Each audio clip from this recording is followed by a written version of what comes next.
Good morning, everybody. Welcome back to this wonderful Friday evening. God, I'm just now waking up, I think. What is going on here? I've got two wonderful, wonderful ladies in the studio with us today. We've got Elizabeth and Shaneka Elizabeth here today, and they are going to be discussing many great topics that I think everybody in here should be paying attention to. And I don't think I need to introduce these ladies. They are superstars in the world, and I'm going to go ahead and let them move forward and have their discussion. So how are y'all doing today, ladies? I am wonderful, Daniel. How you doing? I'm doing great. How about you?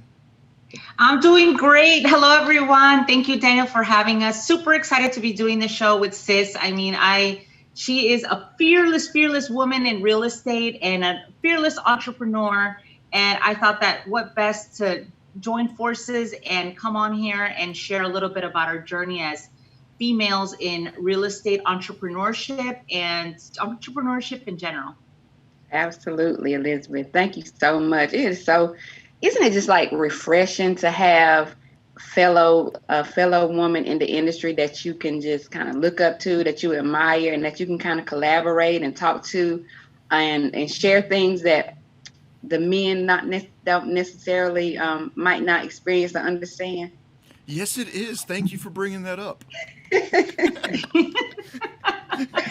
Dang, I know you're the anomaly. I know you have quite a few sisters, so you might get it a little more than most others. But still, just having a sister friend in the industry that you can, talk to and that just understands what you may be going through, it's so refreshing. So, what are we going to be talking about today, ladies? What are we going to be doing? It's more like, Sis, I guess we haven't really planned this as far as naming this, but Fearless Freestyle Friday. We just wanted to, Sis and I wanted to come together and kind of like open the curtain, pull the curtain back, right? Lift the veil on what it is like to be a woman in entrepreneurship, in particular, the real estate investing space. We're surrounded by phenomenal colleagues. And we have a lot of male colleagues in the industry. They're more male than female. And I think that it's important for us as women to open that conversation as far as how can we support each other? How can we have each other's back? And how can we have a voice for each other? And who better than to have this conversation with Sis that, you are always advocating for everyone, for the community. And I love the things that you're doing, your endeavors, all your projects. And I know that you, I want you to share with us a little bit about how the idea of having a female only event, how was that different from all the other events? What was your calling to make that event? And because that's so inspiring, and I'm crossing fingers that we get to do it this year because you've invited me on, and I'd love to be a part of that. So tell us a little bit about that, how that came about, and what inspired you to do so. Yeah, so I'm still a newbie. I'm still a baby in the industry, and I came in around the middle of 2018. And so I came in. I've probably been in the industry about 3 months, and I started seeing a bunch of real estate investing events that were taking place in the upcoming months. And as I'm looking at these events, I'm noticing a trend here, right? There are either no females on the panel at all, or there's one, or maybe two. And it's the same one or two on every panel. And I'm like, what in the world? I'm like, I was just like, wow, where are the ladies at? Like, and I was proud to see that one or two up there, but I wanted to see more. And just the energy that I was kind of getting from seeing the different events that was taking place, it was almost like a competitive thing. That's how I felt. That's how it seemed to me. Like I see in one group this event was going on, I see this another group this one was going on. It was kind of like a little underhanded, kind of like a little tit for tat kind of thing. And I was just like, wow, this is how the guys do when they do events. I was like, how about we just do a all women's event with women only, and the women speakers only, and women and attendees only, and let's show these guys how to do this thing, right? And it was just an idea. And then the response was so overwhelming. I literally got like hundreds of comments from ladies like, yes, we need this. Like, yes, like why hasn't anyone else thought of this or done this before? And I've never done an event before. And on top of it, I was new. Like I hadn't even been in the industry 6 months. But I was like, well, this is just the type of person that I am. I'm like, okay, there's a need. There's something that I want. I would love to see it. I'm not going to rely on someone else to do it. So heck, I'll just do it then. Shit. I mean, it's Freely Friday, right? So, Right. so I said, hey, I'll just do it. So, Live Wired, Women in Real Estate Dominating, was born from that idea and that concept. And mind you, when I did this, I was pregnant, right? That was a whole nother thing. I was pregnant, and we did this in a state, in a city. I've been to Florida before, but I'd never been to Miami. And we did this thing in Miami. We bought some of the best ladies in the industry as speakers. The attendees showed up and showed out, and it was, and I don't want to just pat myself on my own back, but it was one of the best times that I have ever had. And at the time, I'd never been to a real estate investing event yet, because again, I had only been in the industry about 3 months, and by the time I actually launched, more like 6 or 7. And I was pregnant, so I wasn't traveling. I wasn't traveling anywhere to any events because I was pregnant. So I'd never been to a real estate investing event before, so I really didn't know like what it was supposed to look like, or what was supposed to occur. I just knew what I wanted the ladies to come and experience, and so I made sure that I put everything from that perspective. I put everything into the event to make sure that when the ladies came, they had a true experience where they could come not only learn from other women in the industry, but they could also build a camaraderie, a sisterhood, and have an experience that they will remember, that they will always remember, right? And so that's what Live Wired is. That's how it came about. And like you said, we do have Live Wired planned for 2020, August 2020. I don't know what's going to happen with this, COVID thing. I'm not exactly sure how we're going to go about doing that. But I know it's someone mentioned, doing it virtually. This is not an event that you can do virtually, not Live Wired. Like, you have to come and experience this. You won't even really believe everything that I'm saying unless you come and experience it for yourself. I'll make sure I get my tickets this year. I missed last year. Yeah. Yeah. Yeah, we got to make it out this year. Sis, like these events, and like you said, I mean, we just came out last year from doing Wholesaling Live 2 here in Houston, and I get what you mean. It's like there's something about that human, being surrounded by other humans, right? Yes. Virtual events are great, not knocking them down, but man, there's something about the energy in the room, the vibe that people bring in that makes it so special. And I'm excited, and I'm looking forward to that experience of coming together, like you said, sisterhood, and all women of all walks of life, and just coming together and helping each other out. Because I will tell you this, as a female in real estate investing, and as particularly as a Latina female, right? Mm-hmm. I mean, it's not easy, and it's we have to work triple time, 4 times harder than men. And did you know this? There's this pretty interesting statistic that men are 4 times more likely to ask for what they are worth than women, because did you know this? I mean, I thought that was interesting. Yes, men are 4 times more likely to ask for their worth and not afraid to do so. And us women, we have to work really hard for it, and we don't even ask for it sometimes. And I think that this, ladies, we need to step it up and speak our worth, right? Speak our worth. And I have a lot of ladies ask me, hey, Elizabeth, how do you feel, what do you think as, for females in like power positions? Like, do you, How do you find or navigate that piece? And to be honest with you, I know every day that I wake up, I say to myself, I'm a fierce, strong woman. I got this. Those are the words, the affirmations that I say to myself to pump me up. But Right. once I leave the door, I don't really think of myself as a woman. I'm like, I'm an equal. I'm Right. I'm another person too, trying to make it happen. Yeah. And I want all the ladies out there to do that, to take that mentality, and because that way you're not putting yourself in like, oh, because I'm a woman or because I'm a woman. No, I'm an equal. I'm another one. I am my colleagues equal. And I think that's key. What do you think about that, sis? What do I you think about the totally mindset? yeah, I totally agree, Elizabeth. Like and actually for women, I think what we have to kind of think about in addition to that is like we have special powers, I think.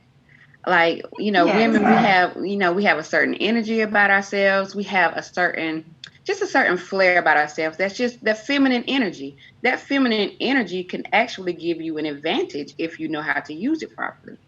So what I mean by that is, for instance, just by nature, and it doesn't mean that men don't have some of these qualities as well, right? But I'm just saying, just naturally, women are a little more nurturing, a little more caring, that kind of thing. So using that in order to talk to sellers, build rapport, and things like that, it will really help you, especially in this industry where it's all about, relationships and building rapport and things like that. I know that that's one of the things that helps me out a lot. Like I actually probably spend too much time on the phone because I really get engaged with the sellers, and they start telling me their whole life stories and all about their children and their wives and their husbands and all kinds of stuff that, I sit there and I listen, like, because to me, it's not just about, closing the deal. It's about building connections and relationships. So I will probably listen more so than most people. But I'll sit there and have a 30-45 minute conversation with a seller. And I know that's absurd, at least, especially for people who are like really trying to crank those deals out. You know what I'm saying? Like that's not realistic if you're trying to close, 4, 5, 6, 7, 8 deals a month. But for me, for my business, for my lifestyle, for me personally, how I am, that's kind of the norm, the norm for me. I totally relate to that because I don't do a lot of stuff on the phones. We have teams now that help us navigate that. But Yeah. when I was going to in-person appointments, it was like, oh gosh, Elizabeth is going, and it's two things were going to happen. One, I was going to come out with a contract. Two, Yeah. I was going to take a long time doing it. Yeah. And it's because, the social worker in me, right? That's my Yeah. background. I'm I like the nurturing and the compassion approach and listening attentively instead of speaking, right? Listening Yeah. more than speaking. And I mean, I go into a seller's house and you will find me on their kitchen table, sitting at their kitchen table with them, petting their puppies, kissing their babies, drinking Yeah. tea, and just, yeah, that's that. What did you call it? That flavor or It's that just that feminine flair, that the feminine feminine flair. flair. Yeah. Yeah. Yes, Yeah. exactly. Listen, and here's another thing. A couple of podcasts ago, or a podcast that I did last year, I was sharing with the listeners that when you're doing SMS campaigns, use a female name and you will get a better response than if you say, "Hey, it's Jerry." But use a male name. You Yeah. have no idea how many people came to me after that, and still to this day tell me, Wow. "Hey, Elizabeth, that tip that you gave us, that made the difference." And Wow. it's just knowing that you're speaking to a woman, it's a different approach, Yeah. right? Because not that it's wrong to be a guy. This is not that kind of show. We're not bashing Right. anyone. But we're Exactly. just saying, look, our worth, we have that extra oomph, Mhm. so to speak. That's the secret sauce.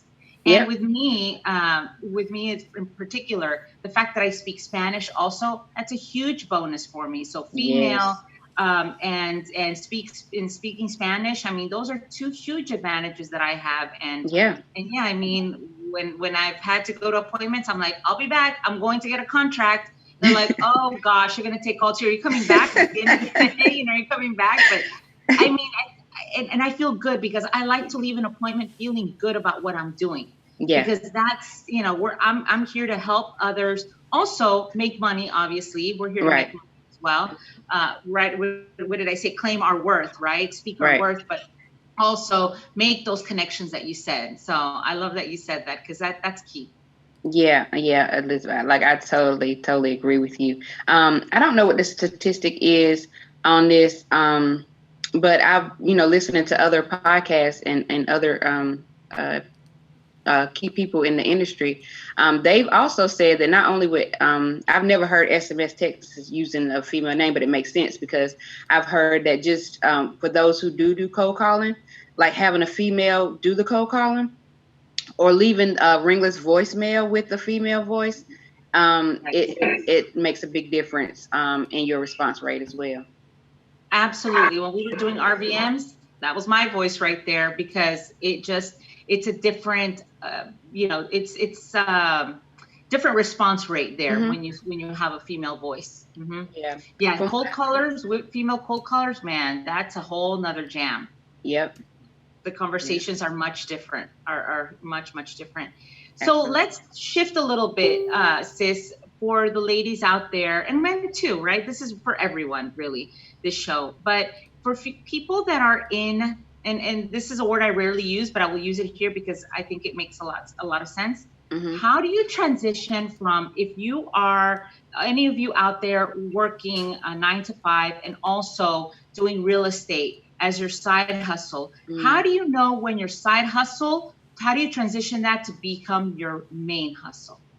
Right. Okay. So for me, it was a little bit different because I didn't do, I wasn't doing real estate on the side while I was working a 9 to 5. I had already quit my 9 to 5, but I did have another thing that I was doing, which was e-commerce. So I was selling on Amazon, I had an Amazon store.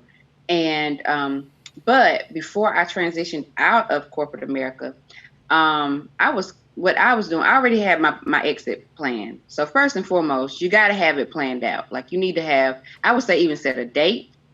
This is the time that I'm going to, exit this place.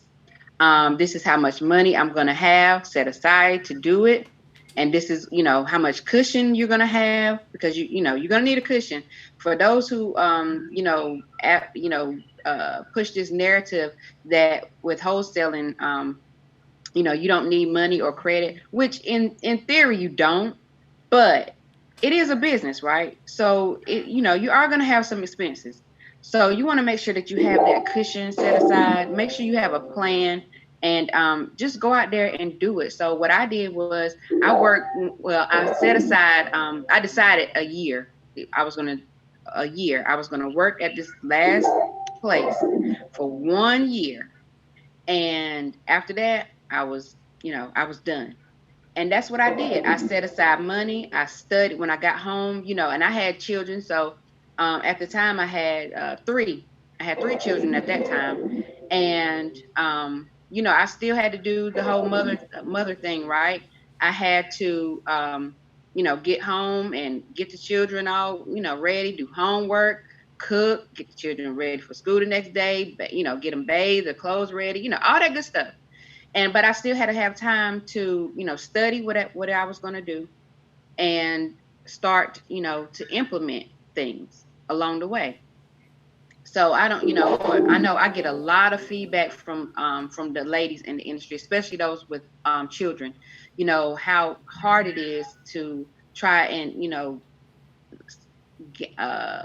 juggle being a mother and working, let alone you talking about doing a side hustle too. Like it's a lot, guys. I know it's a lot. And I want to, be very frank and honest with you. You're not going to be perfect at it all. Like you're not going to be able to execute it all perfectly, right? Something's going to fall, between the cracks a little bit, right? That's just the reality. At least it is for me. It was for me, and it still is for me, right? I can't, I'm only one person. I'm only one person. And so you're trying to be everything for everyone and that, and everything. But like I said, you some things are going to fall through the cracks a little bit, but you have to make sure that you have scheduling, time blocking. And this is not something that I actually do or do well. I'm just letting you know the things that, I have studied and I've been, consulted on. It just doesn't necessarily fit with my personality. I I'm wanted to like a say free spirit. I'm like such a free spirit, I free wanted to spirited say type thank of you, person. sis, for bringing that up and saying that, though. And I don't mean to interrupt here, but I've had this Yeah. conversation with my wife on several occasions because she gets really down on herself because she's got the kids, she's got all the other responsibilities that's going on, and a lot of times she gets down on herself because she realizes that she's not being 100% for everything. And I'm like, woman, you got Yep. to understand, you can't be 100% for everything. You know what? If you Yeah. make it to the end of the day and you did 70% on 5 things, girl, you did a great job. Quit being so bad on Right. yourself. Like you're only one person. Yes, yes, yes. Please, ladies, like you and that brings me to a good point, Daniel. In order to like really be able to even execute at the level like what you're talking about, Daniel, you have ladies, we have to practice self-care. We have to practice self-care. I know, like I posted a picture when I had my baby. She just turned one earlier this month, but when she was like 3 months old, I had to, take her with me to, get my lashes done. But I'm like, listen, I gotta get it in by any means necessary, okay? We have to do that. Elizabeth, are there some things that you do like that you make sure that you get in that self-care? Is that like a part of your routine? I do. I mean, the self care. Listen, I have it a little bit easier because I don't have kids. Okay, so I have full disclosure. I'm not a Right. mom. I'm a dog mom. That's not the Yeah. same, right? Because I can get away and all those things. Not the same at all, by no means. So I have a little bit easier, but I still have a lot of responsibilities. And so Yeah. for me, it's like, this work life balance. Everybody talks about this, especially us as women. We discuss amongst ourselves, this is like a big thing. Like, what's the secret to work life balance? You Mm-hmm. know what? You may not have heard this before, but I'm going to tell you right now, there is no such thing as a perfect work life balance. Okay. Right.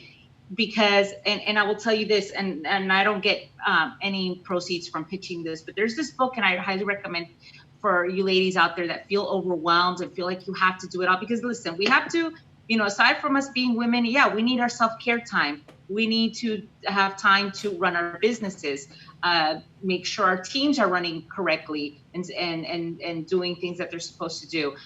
We have so many multiple responsibilities.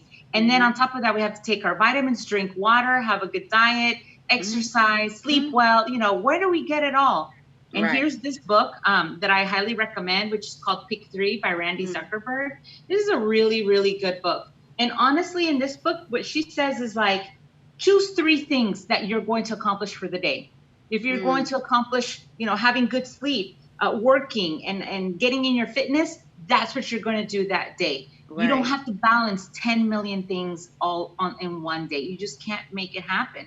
It's really, really hard. And you have to have your own rhythm as an individual. Right. Because even though you're a mom, if you're a wife, a daughter, a sister, a caretaker, Mm-hmm. a business owner, an employee, whatever it is that you are, that work life balance, you need to find balance first within you. And it starts with you as far as how much time do I need to rest to feel good, to Yes. operate at an optimum level? Because if Yes. you're going to wake up feeling tired like a zombie after 5 hours of sleep or 4 hours of sleep, you're not going to be very productive. So you have to Mm-hmm. find your own rhythm that comes from within. Yes. I love that. I'm definitely going to order that book today. Because yeah, that sounds amazing to think about three things, accomplishing three things. Right? And I think Bring, that'll build you up. You know what I'm saying? Like if you get those three things accomplished, that'll just make you feel so, so good that it'll encourage you to keep going, motivate you to keep going and keep, checking those boxes off, little by little. So I love that. right. And as far as self-care, the first thing that I highly recommend that's easy and doesn't take up too much of your time would be you're having a gratitude journal. My friend Debbie Camacho Franco got me into that, and it's like, you take a few minutes the moment you wake up and write the things that you're grateful for, even if they haven't happened yet, right? Because you're speaking gratitude even into existence, because things Right. are, the universe is conspiring to make things happen for you. But if you order them, like when you go to a restaurant and you look at a menu, you say, you know, I want the chicken fried steak with gravy on the side and broccoli instead of mashed potatoes, whatever it is. You're ordering a platter. Same thing when you wake up in the morning, you are ordering from the universe, from our creator, what you want. And you're grateful for that, right? Always live in gratitude. And that really helps set the tone for your day. And also when you wrap up your day at night before you go to sleep, I'm one of those that my mind starts swirling at night. That's when I start my mind starts going in a million directions. And so what I do is also the gratitude journaling there. It's 5-10 minutes. Very quickly, what are you grateful for what happened throughout your day? And what are you looking forward to the next day? That little piece of self-care is it's like your little piece of silence, your little piece of inner peace. Awareness. I'm sorry, what did you say? I said peace, like inner peace. Inner peace, yes. That way you can go to bed and have a restful sleep. That to me, and if I said sleep a lot, ladies, it's because I like my sleep. I really do. I really do. I work best when I'm well rested, when I've had a good night's sleep, and I can be my best self that next day, right? So I'm really big on that. And I know I saw a post yesterday from a colleague of ours that said, you know, that he no longer uses an alarm clock to wake up. And it's like, yeah, you know what? I don't either. I just wake up when my body's ready. I wake myself up. And I'm fortunate and I'm very lucky to have that ability to ditch the alarm clock, right? Not everybody does. But if you can get into your own rhythm that way, what better way?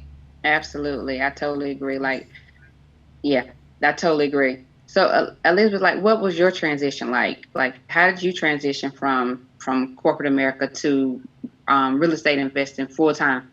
So I don't come from corporate America background. I was a social worker. And to me, it was, well, you know, I loved what I was doing. I loved helping people. I thought I was going to save the world. Ever since I was a young kid, I always wanted to save the world and help others and help my classmates and be of service to others. I've always had that passion inside of me. And so when I became a social worker, I was on cloud 9. However, it was not paying the bills. I was still living at my parents' house. There was no way I was going to be able to achieve financial freedom. I was making $26,000 a year, and that was not enough. So my transition was very odd because it more was like circumstantial. School wrapped up. I was a school counselor. And so I was pretty much waiting for the summer until all my students were out of school and they were home. And you know, I didn't have to really deal with the hustle and bustle. I didn't want to leave in the middle of a school year because that's very critical.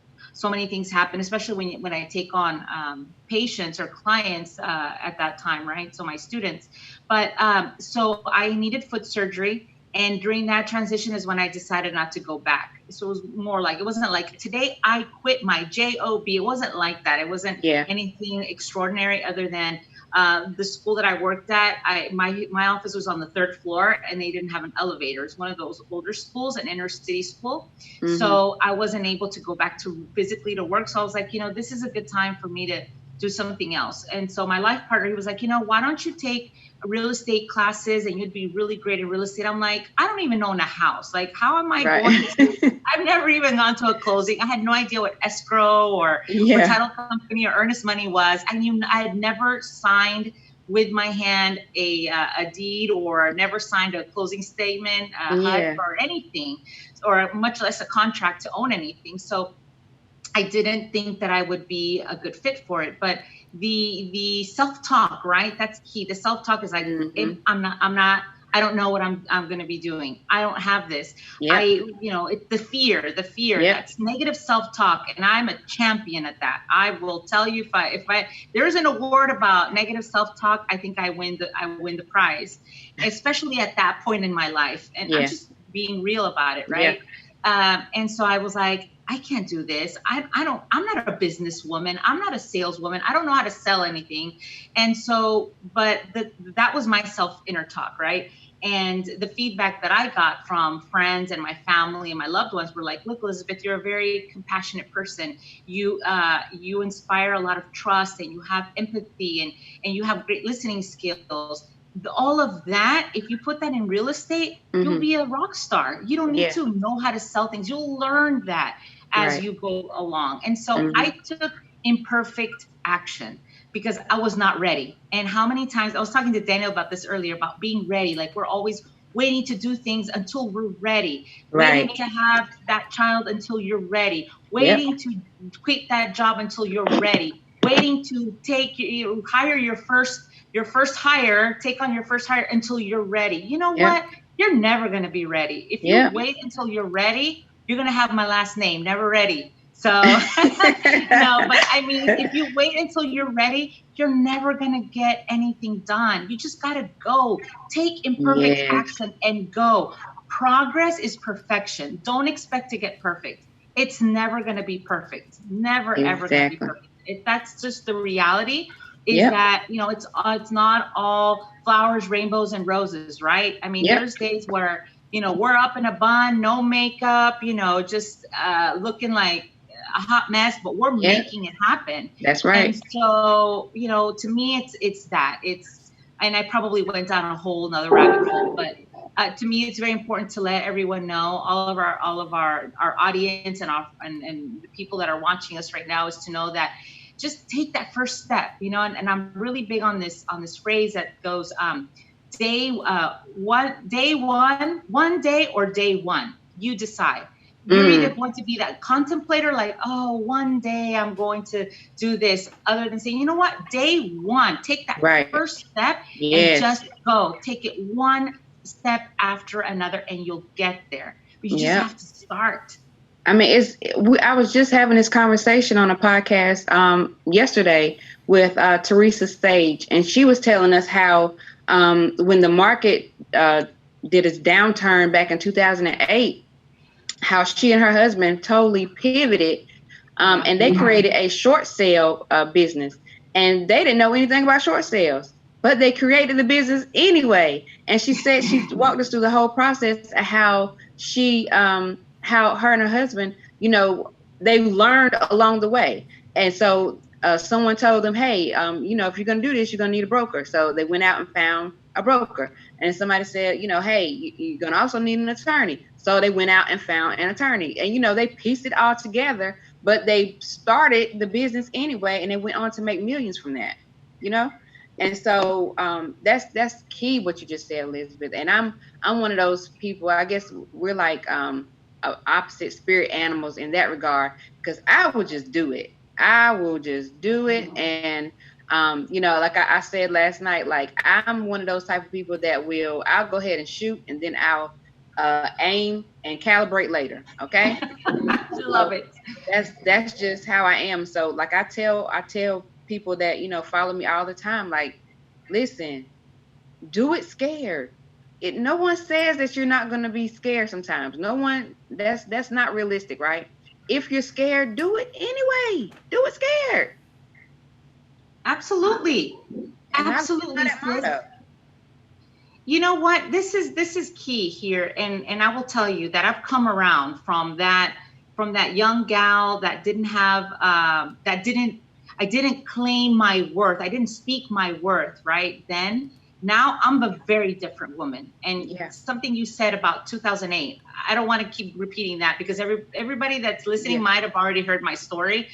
I'm a survivor of the 2008 recession, and I had to pivot quick from being a retail real estate agent. Like I said, when I left my social worker job to become a real estate agent, that's how I started. I did everything reversed. I got licensed, did the retail piece of it, lost my entire pipeline overnight due to the 2008 recession, find myself having no clients, no closings, no money, and having a lot of bills to pay, and finding myself in a position where, oh my gosh, what's next? Like, what do I do from here, right?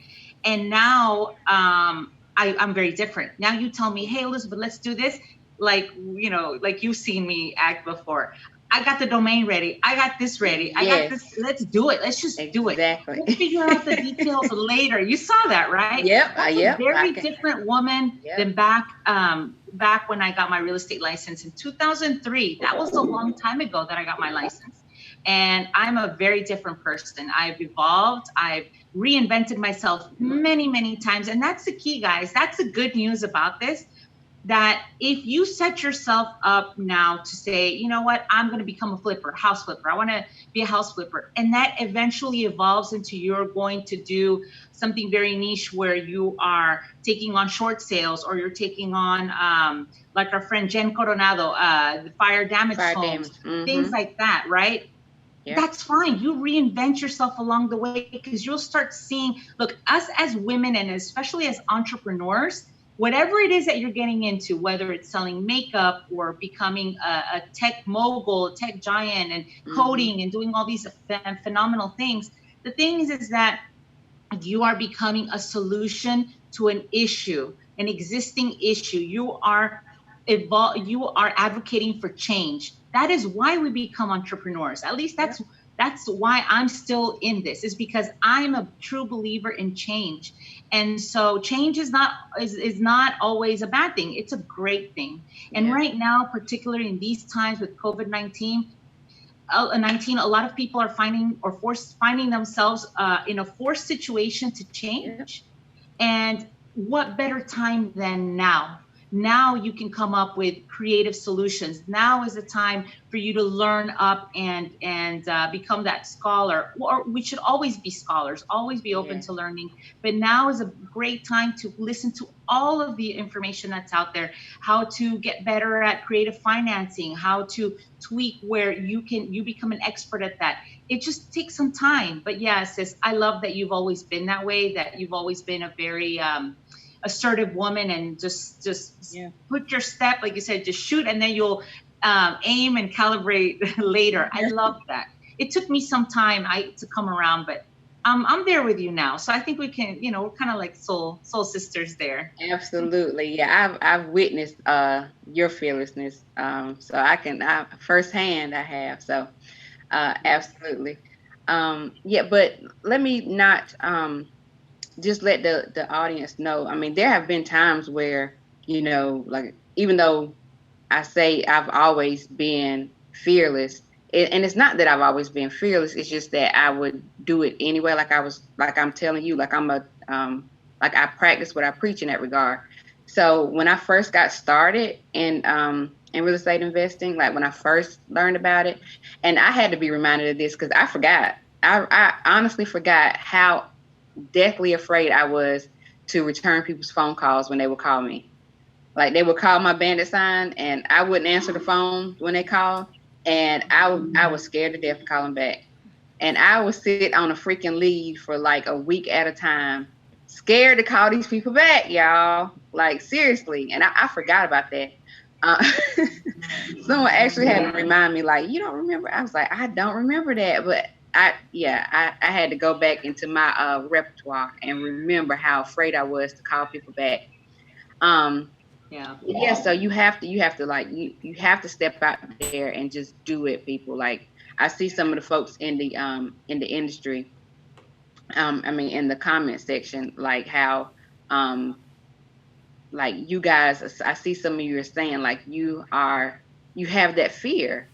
And Elizabeth, like, what are some like tips that you can give someone to kind of like overcome that? Like, if someone is afraid of just go ahead and just jumping out there and starting, what's some tips and tricks you can give, or advice that you can give to the audience on how they can overcome that?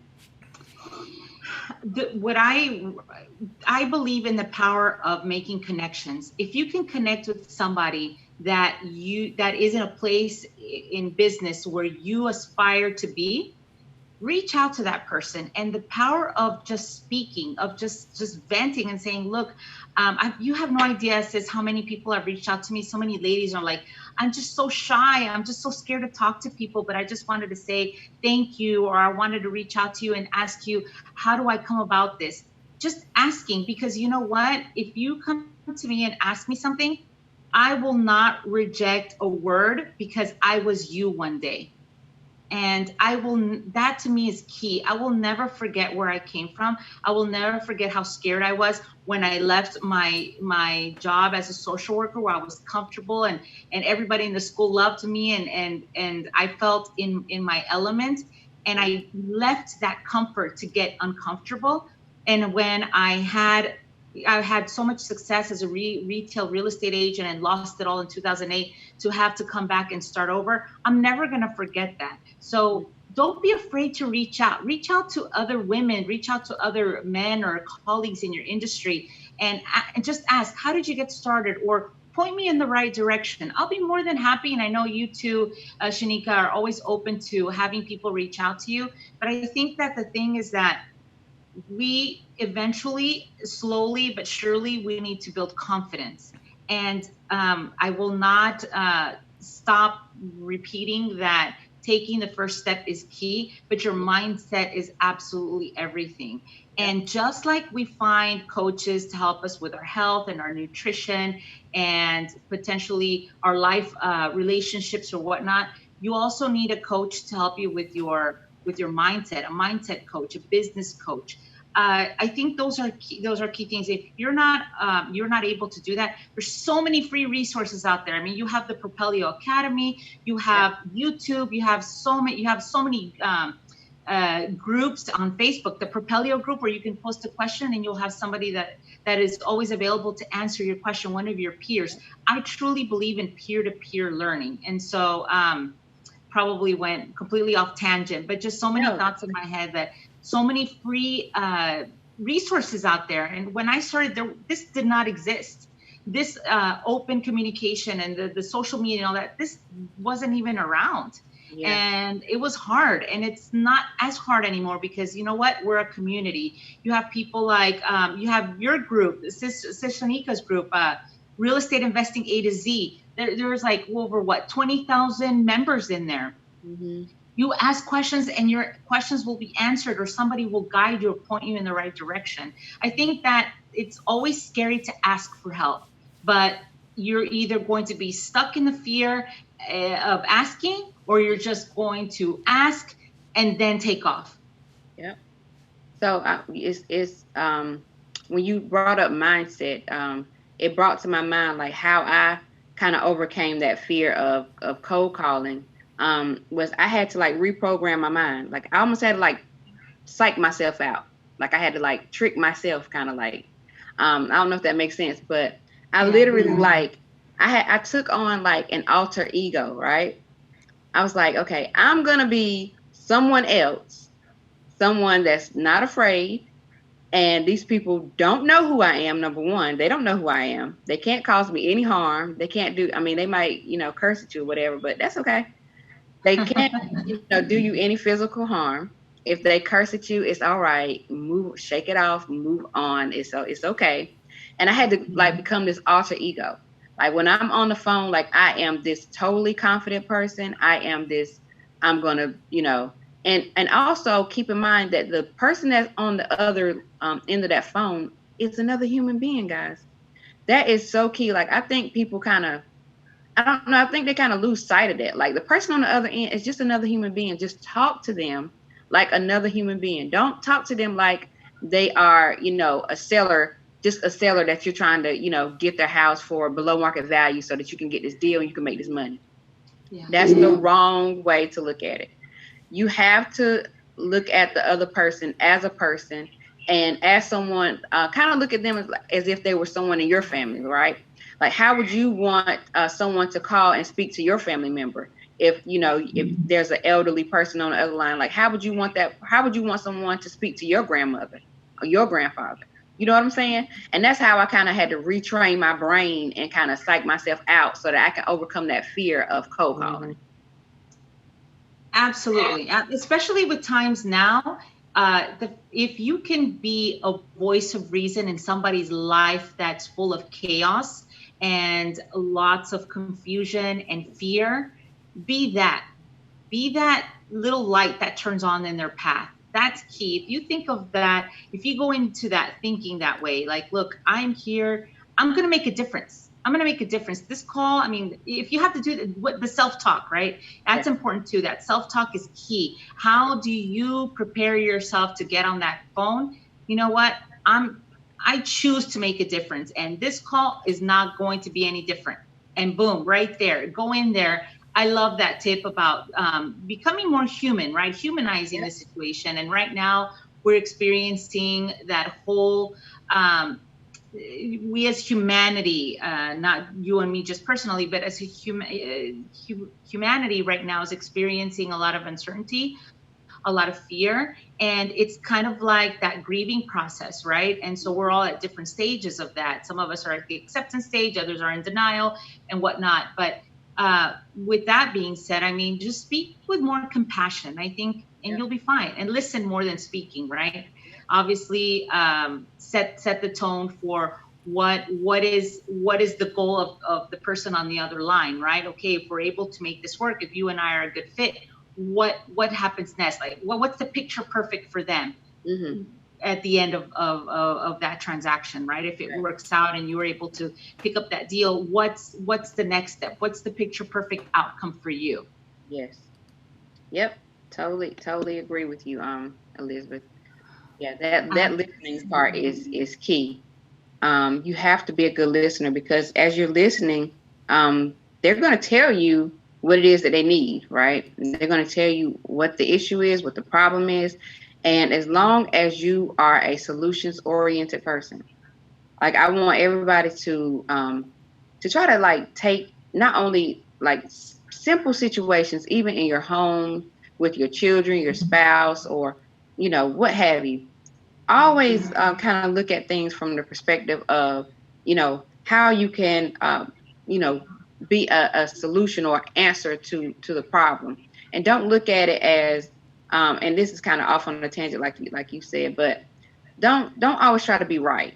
It's not about being right. It's about, coming to a conclusion and solving a problem. And so even, I know, one time I had, excuse me, y'all, I lost my earring.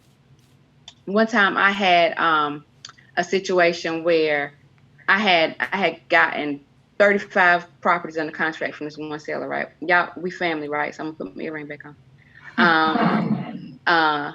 Well, shoot, I can't see it.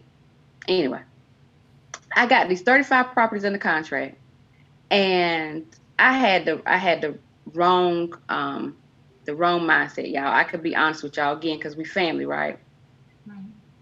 And I was trying to, sell every single 35 of them.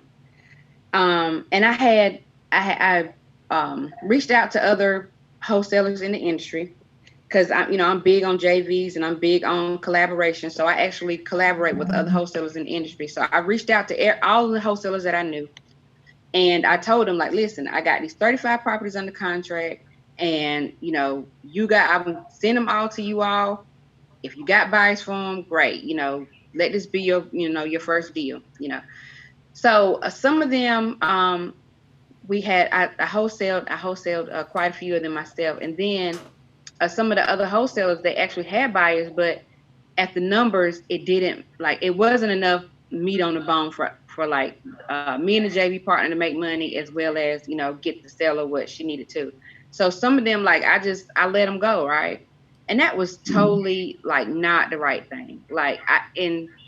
And this was like literally a month after I started wholesaling. The right thing to do would have been to go ahead and wholesale those properties anyway, whether I made money or not, right? To help that seller out. So that's just like a transparent moment that I had, something that I learned along the way. And it's something that I think about all the time. Like, wow, like, I really did not have, I didn't have my seller's best interest at heart. I was on this high from, closing my first deal or two. You know what I'm saying? That high you get that first check? Oh, yes, I know. Yes, I know this. Yeah, I was on this high. I was like super pumped, super motivated. And, here it is that, I just, like I said, brand new, 1 month in, and I got 35 freaking properties under contract from one seller. Like, I was like pumped, right? but I had the totally wrong mindset. Like it's always about, the sellers and making sure that you're solving problems, being a solution. Even if you don't make money, guys, if you can help the seller out, help them out, even if it doesn't mean you getting a check at closing. It's okay. So that's just Absolutely. a moment that I wanted to share with you all. Absolutely, sis. And I appreciate you sharing that, because we get so stuck on the fact that I have to make money or I have to make this amount of money. If you have a deal that, you're looking at making, I don't know, $20,000 in assignment fee, and then things happen and whatnot, it's like, no, I have to make my 20,000. I've seen so many people, there's a couple of things I can share, but so many people get so just like stuck on this number. And it's like, look, would you rather make 0% of nothing, or make a percentage of something? Right. And make something? You have to be very flexible. And here's another thing, another tip that I have to share here, because I've seen this all across the board. When we were taking on acquisitions agents in our local market, I would see how hard they work to, we would give them the leads. We would do all this stuff on the back end to get them the leads and go to the appointments, and they would get the contracts, and they were really good.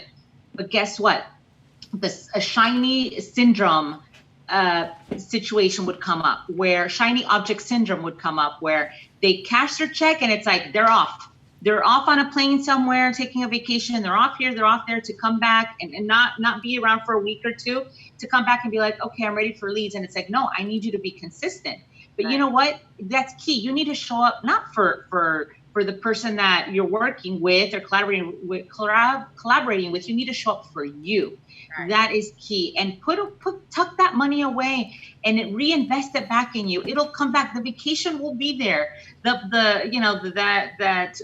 Paris will always be there, right? And the Bahamas or I don't know, the Dominican Republic, wherever it is that you want to go, it will always be there. But if you just have that mindset of just like laser focus, I got to get this done. Even if your why is just you, or your why, if it's big or small, it doesn't matter. It's yours. Nobody's going to tell you that your why is wrong. Right. Whatever it is that motivates you to get out of bed and make it happen and crush your day and own the day, do that and keep doing it. Because even if you achieve the level of success that you want, you still haven't made it. You still have to continue. Yeah, it's a never-ending cycle. I mean, for people who are, just want to achieve so much in life, like there's always a next level. There's always going to be a next level. So even once you, mark off that one thing that you accomplished, it's the next level. And to me, that's life, right? I mean, yeah. Even with not only from a professional standpoint, but from a personal development standpoint, right? So for me, I'm always looking at myself and trying to, be better. Like, how can I improve myself? How can I be better? Like, in this situation, whatever situation it is, like, what could I have said differently? What could I have done differently so that to make, the situation better? Like, it's always the next level. So don't ever get comfortable with, where you are. Like, always strive to be better, whether it's as far as your professional life or in your personal life. Absolutely. And, here's another thing too. I think we're looking close to wrapping up, but here's another thing too, ladies and gentlemen that are watching us. Don't get discouraged if you start finding your right path, because there is no right or wrong. If you find your own right. Don't be discouraged if you find your own right and you find your calling and what you're passionate about, and you find yourself looking around you and not a lot of people are left to support you and to cheer you on. We have to be our best cheerleaders, right? Remember how I spoke about earlier about me being the champion for negative self-talk? That was me doing that to myself. As I worked on myself and turned that around and started speaking positively to myself and pumping myself up and encouraging myself and giving me that self-love, loving myself enough to say, hey, this is my worth, and dang it, I'm good enough. I am definitely good enough. I got this. Don't get discouraged if people around you that you expect, like it can be your spouse, it can be your best friend, your cousins, your family, whatever it is, and you expect them to support you. the moment that you start achieving a level of greatness and a sense of courage, and you're assertive in the way you speak, you're assertive in the way you move, you're assertive in the way you just conduct yourself, you're going to lose a lot of people along the way. That's just the reality. Your circle that you once thought was this big, it's going to end up becoming a dot. And that's not being negative, that's just being real. Because you're going to find as you achieve levels and you go up level, like Shaneka was saying earlier, just you go up in levels in your life, you're going to lose people in your life, and know that that's okay, because you're going to find yourself a new set of people that are going to have your back and that are going to be in your boat, not poking holes in them, but helping you row to get to the next level of greatness. Absolutely. You just said a whole word right there, Liz. Well, awesome, ladies. So I wanted to jump in here real quick and say thank you both for all of the wonderful things that y'all dropped. The amount of love that is coming in from all the channels is just amazing for y'all.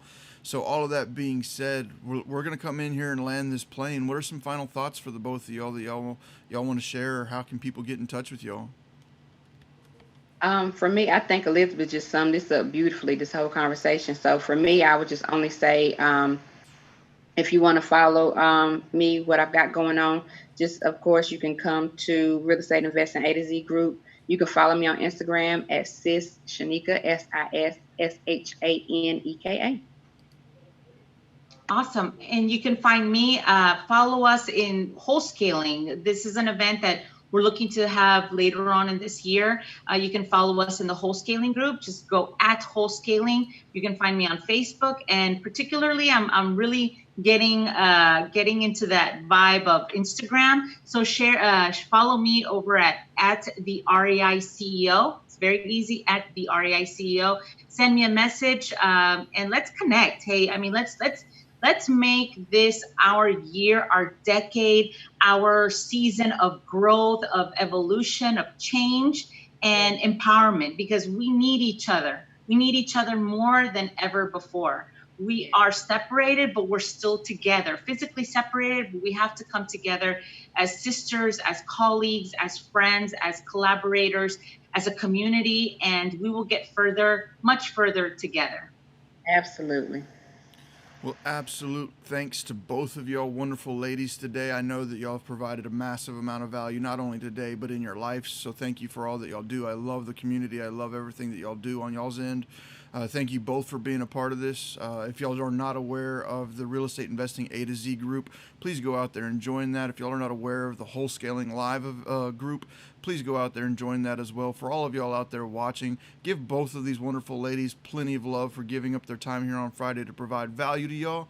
Thank y'all so much for being a part of this, and thank you both. Thank you for having us, Daniel. Thank you so much.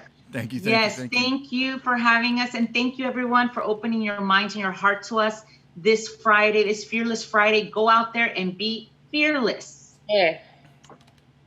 All right. Well, ladies, y'all have a wonderful day. Thank you all in the audience, and we're out.